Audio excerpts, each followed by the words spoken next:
ৰঙালী বিহু সন্মিলনৰ হৈ আপোনালোকক প্ৰণাম জনাইছোঁ। আমি এই বছৰ নৱপুৰ মিলনজ্যোতি যুৱ সংঘৰ সৌজন্যত দুদিনীয়া কাৰ্যসূচীৰে ৪৩তম হিচাপে আমি ৰঙালী বিহু সন্মিলনখিনি উদযাপন কৰিবলৈ লৈছোঁ। আমি সৰুৰে পৰাই দেখা পাই আহিছোঁ ইয়াত যে আমাৰ আগৰ সকলে এই অঞ্চলত বিশেষ মধ্যমপুৰ বুলিয়ে নহয়, আমাৰ এই সৰুপথাৰ অঞ্চলত বা আমাৰ এইখিনি বিশেষকৈ বনাঞ্চল এৰিয়াত প্ৰথমে আমাৰ ইয়াতেই সৃষ্টি হৈছিল। আমাৰ এই সন্মিলনখিনি প্ৰায় ৮০ চনৰ পৰা আমাৰ ইয়াত হৈছিল। গতিকে বিভিন্ন ধৰণৰ আমি ঘাত প্ৰতিঘাতৰ মাজেৰে আহি আজি আমি এই নৱপুৰ মিলনজ্যোতি যুৱ সংঘই ৪৩তম বৰ্ষত উপনীত হৈছোঁ।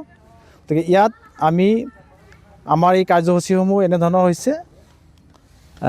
প্ৰথম দিনৰ 13 মে 2026 অৰ্থাৎ কালি আমাৰ সৰু ল'ৰা ছোৱালীসকলৰ বা ছাত্ৰ ছাত্ৰীসকলৰ শাৰীৰিক বৌদ্ধিক তথা মানসিক উন্নয়নৰ মানসেৰে আমি বিভিন্ন ধৰণৰ খেল ধেমালি আমি পাতিছোঁ। লগতে আমাৰ মহিলাসকলৰ ৰছী টনা বা ইত্যাদি বিভিন্ন ধৰণৰ আমি খেল ইয়াত ৰাখিছোঁ।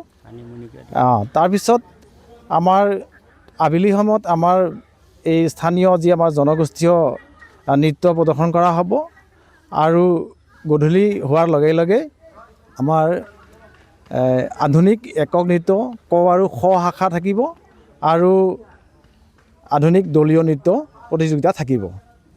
আৰু এনেধৰণে আমি প্ৰথম দিনাৰ কাৰ্যসূচী শেষ কৰিম। তাৰপিছত পিছৰ দিনাখন আকৌ আমি ৰাতিপুৱাৰ পৰা যিখিনি আমাৰ প্ৰথম দিনৰ মানে শেষ নহ'ব বিভিন্ন ধৰণৰ খেল ধেমালি, সেইখিনি আকৌ পুনৰ আমি পিছৰ দিনাখন আৰম্ভ কৰিম।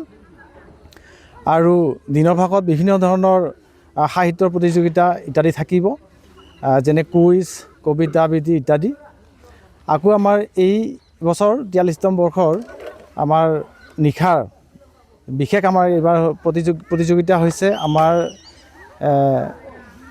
এই সৰু বিহুতি আৰু বৰ বিহুতিৰ প্ৰতিযোগিতা। গতিকে আমি ইয়াত বিভিন্ন আমাৰ এই অঞ্চলৰ পৰা সৰুপথাৰ অঞ্চলৰ পৰা আমাৰ এই প্ৰতিযোগিতাখনত অংশগ্ৰহণ কৰিবৰ বাবে আমি সকলো এই অঞ্চলৰ ৰাইজক তথা বিহুৱতী প্ৰতিযোগীসকলক আমি আহ্বান জনাইছোঁ, যাতে আমাৰ এই ৪৩তম বৰ্ষৰ যি আমাৰ অনুষ্ঠান তথা সন্মিলন যাতে সাফল্যমণ্ডিত কৰে, তাৰ কাৰণে আমি সকলো এই সৰুপথাৰবাসী ৰাইজলৈ আমি বিনম্ৰভাৱে আমন্ত্ৰণ জনাইছোঁ, যাতে আমাৰ ৪৩তম ৰঙালী বিহু সন্মিলনখিনি সাফল্যমণ্ডিত হয়।